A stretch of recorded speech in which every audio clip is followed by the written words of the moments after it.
I'm an old country boy from Southern Illinois who came to the Alton area some years ago, and I was told that there was lots of employment here and that you might get rich.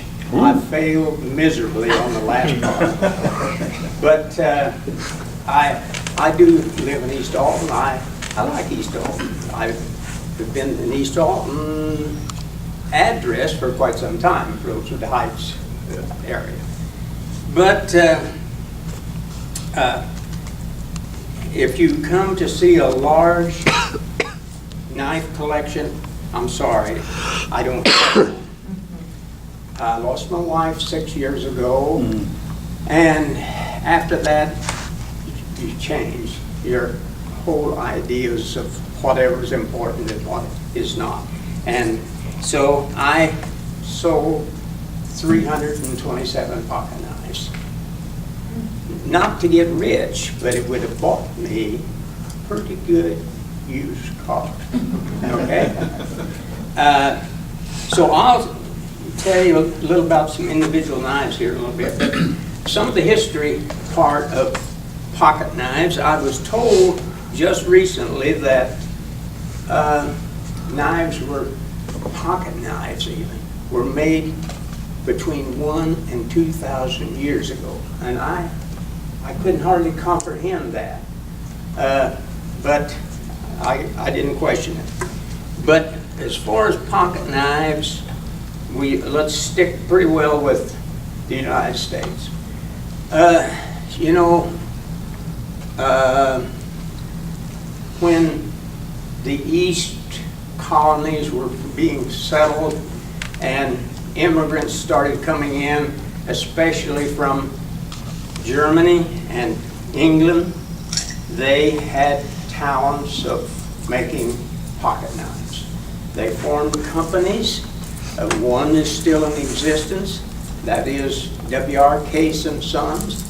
It was started by three brothers, by the way. And another one, Schrade Cutlery, is in business today.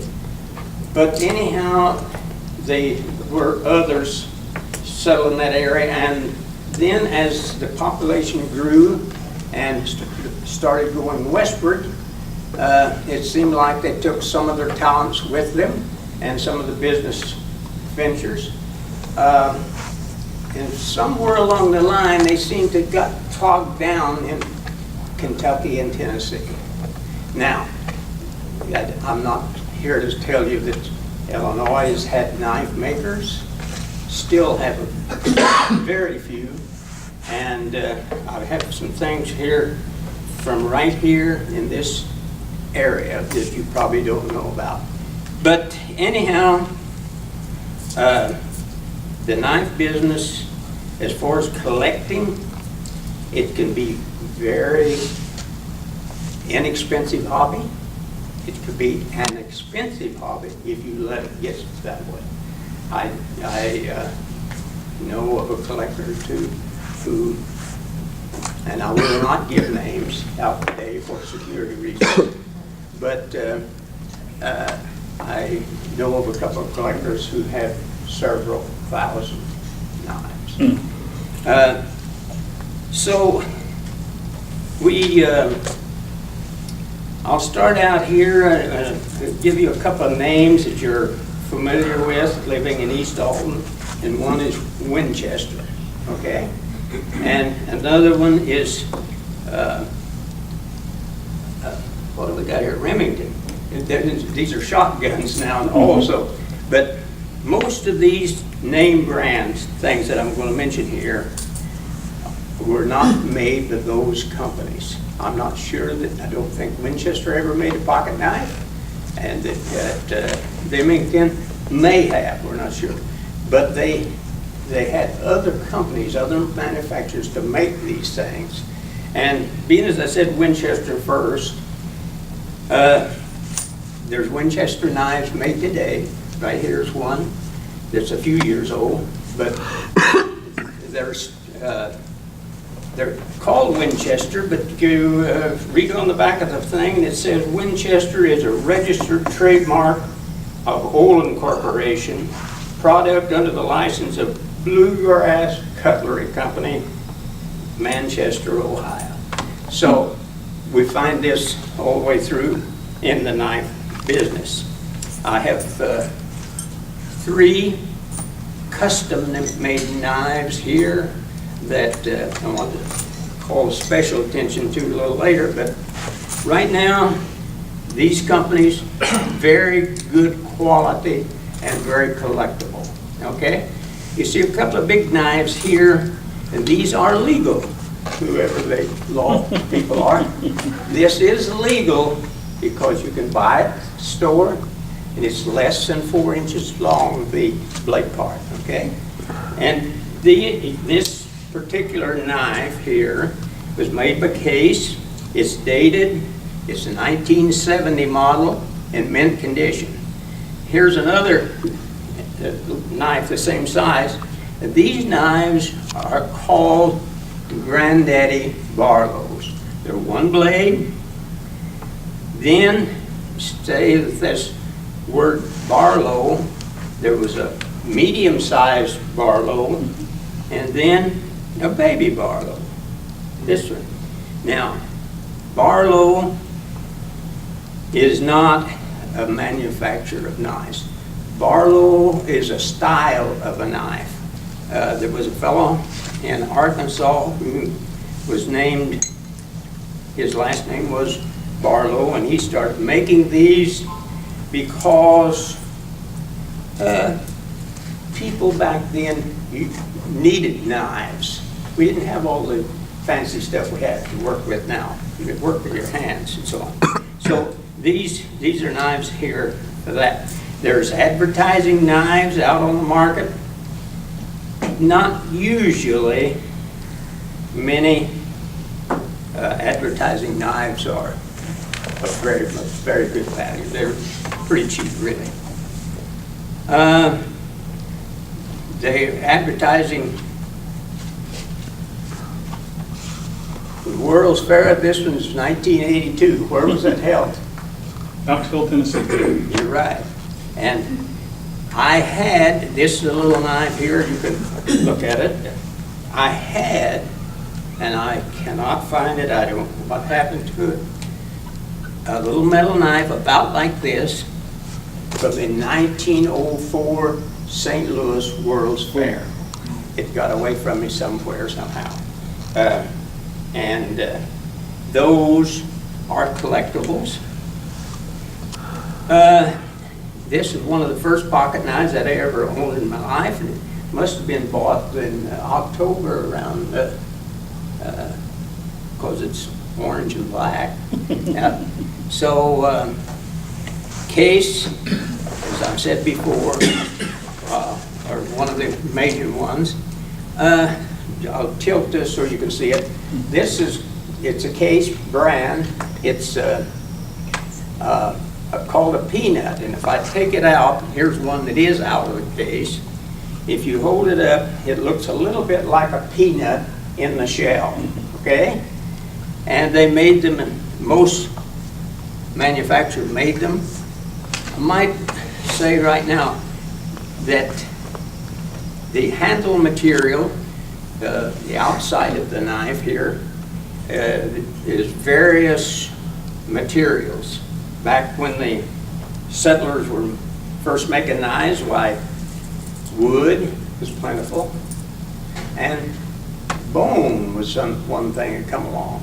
And bone still is used as a good quality material for knives.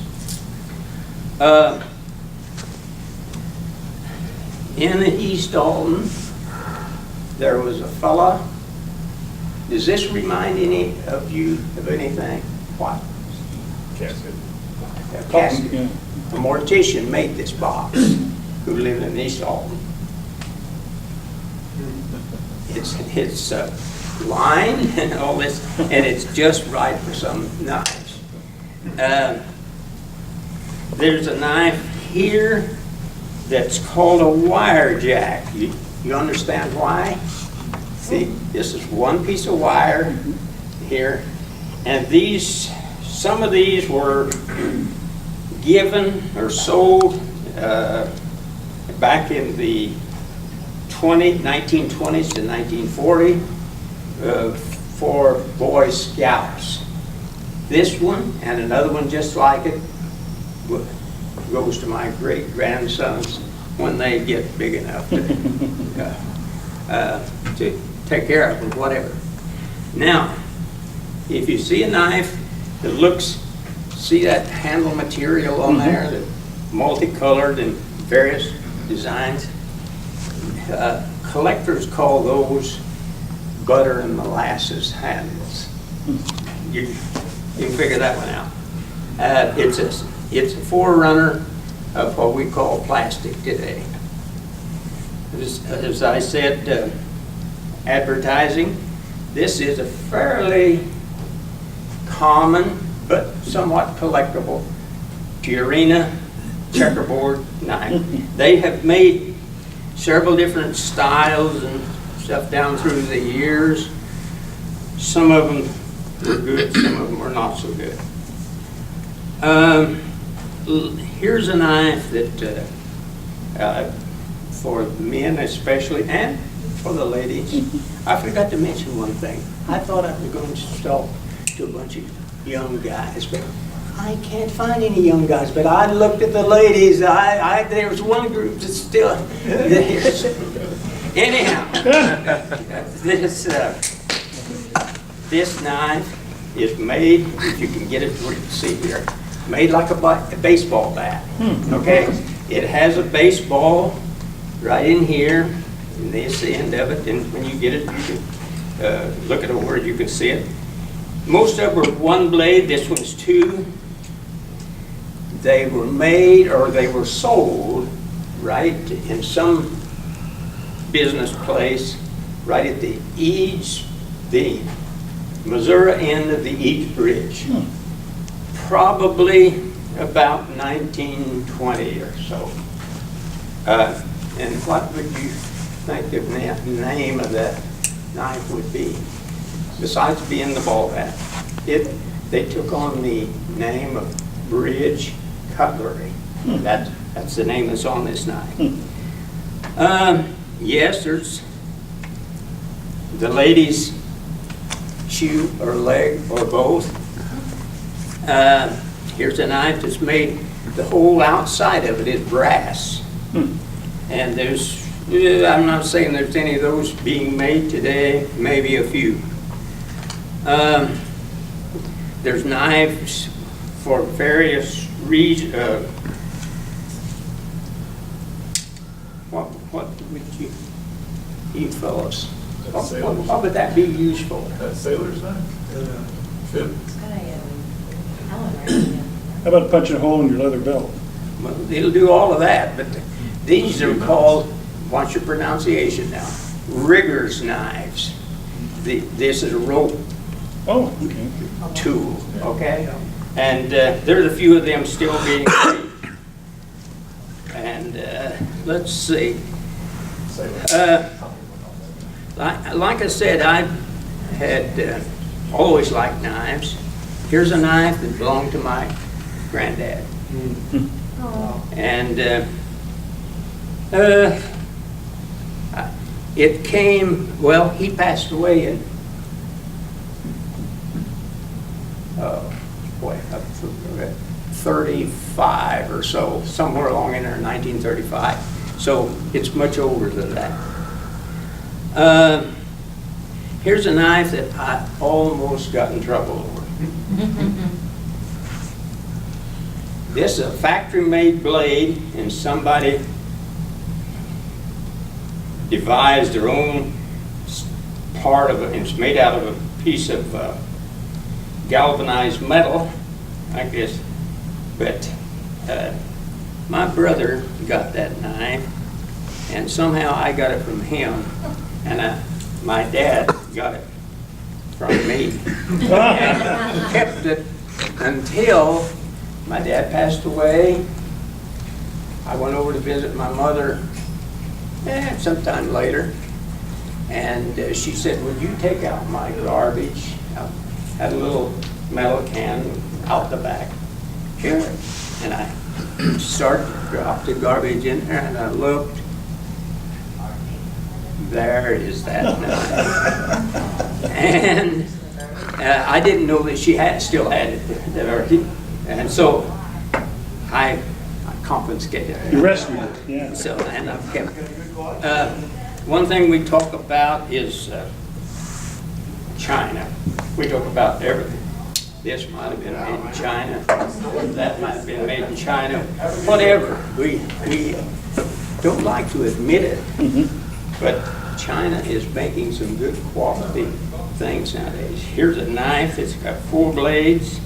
It's got a bone handle. It's good, very good quality, and was sold for about 25% of the price of one of the case knives.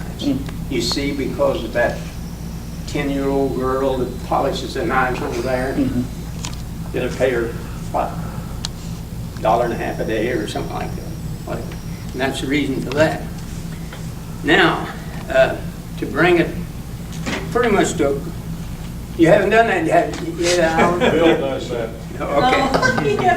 Okay. To bring it closer to us right here. In Wood River, there was a man who was born and raised down in southeast Missouri. He, like myself, came to this area to get rich, and he got closer to it than I did. But nevertheless, he had a talent for making things.